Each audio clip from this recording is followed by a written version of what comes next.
Cat and Mouse in Partnership. A certain cat had made the acquaintance of a mouse, and had said so much to her about the great love and friendship she felt for her, that at length the mouse agreed that they should live and keep house together. "But we must make a provision for winter, or else we shall suffer from hunger," said the cat, "and you, little mouse, cannot venture everywhere, or you will be caught in a trap some day." The good advice was followed, and a pot of fat was bought, but they did not know where to put it. At length, after much consideration, the cat said, "I know no place where it will be better stored up than in the church, for no one dares take anything away from there. We will set it beneath the altar, and not touch it until we are really in need of it." So the pot was placed in safety, but it was not long before the cat had a great yearning for it, and said to the mouse, "I want to tell you something, little mouse. My cousin has brought a little son into the world, and has asked me to be godmother. He is white with brown spots, and I am to hold him over the font at the christening. Let me go out today, and you look after the house by yourself." "Yes, yes," answered the mouse, "by all means go, and if you get anything very good to eat, think of me. I should like a drop of sweet red christening wine myself." All this, however, was untrue. The cat had no cousin, and had not been asked to be godmother. She went straight to the church, stole to the pot of fat, began to lick at it, and licked the top of the fat off. Then she took a walk upon the roofs of the town, looked out for opportunities, and then stretched herself in the sun, and licked her lips whenever she thought of the pot of fat, and not until it was evening did she return home. "Well, here you are again," said the mouse. "No doubt you have had a merry day." "All went off well," answered the cat. "What name did they give the child?" "Top off," said the cat quite coolly. "Top off," cried the mouse. "That is a very odd and uncommon name. Is it a usual one in your family?" "What does that matter?" said the cat. "It is no worse than Crumb Stealer, as your godchildren are called."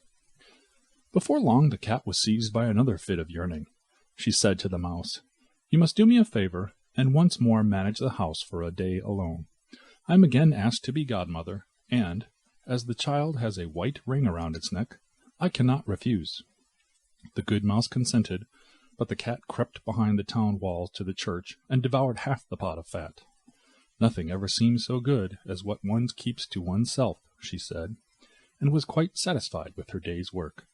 When she went home, the mouse inquired, "And what was the child christened?" "Half done," answered the cat. "Half done? What are you saying? I never heard the name in my life. I'll wager anything that it is not in the calendar."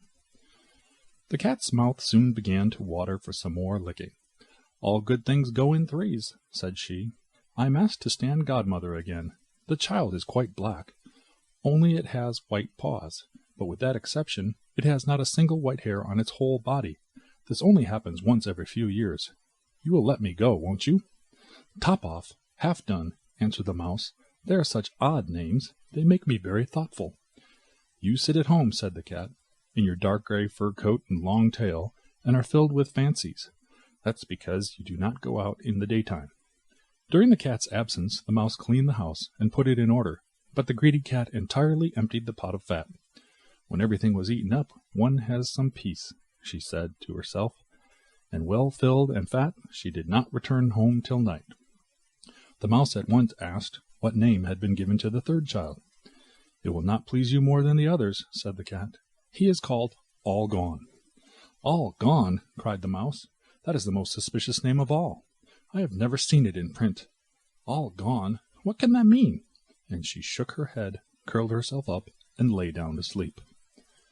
From this time forth no one invited the cat to be godmother, but when the winter had come, and there was no longer anything to be found outside, the mouse thought of their provision and said, "Come, cat, we will go to our pot of fat, which we have stored up for ourselves. We shall enjoy that." "Yes," answered the cat, "you will enjoy it as much as you would enjoy sticking that dainty tongue of yours out of the window." They set out on their way, but when they arrived, the pot of fat certainly was still in its place, but it was empty. "Alas!" said the mouse, "now I see what has happened. Now it comes to light. You, a true friend, you have devoured all when you were standing godmother. First top off, then half done, then—" "Will you hold your tongue?" cried the cat. "One more word, and I will eat you too." "All gone!" was already on the poor mouse's lips. Scarcely had she spoken it, before the cat sprang on her, seized her and swallowed her down. Verily, that is the way of the world.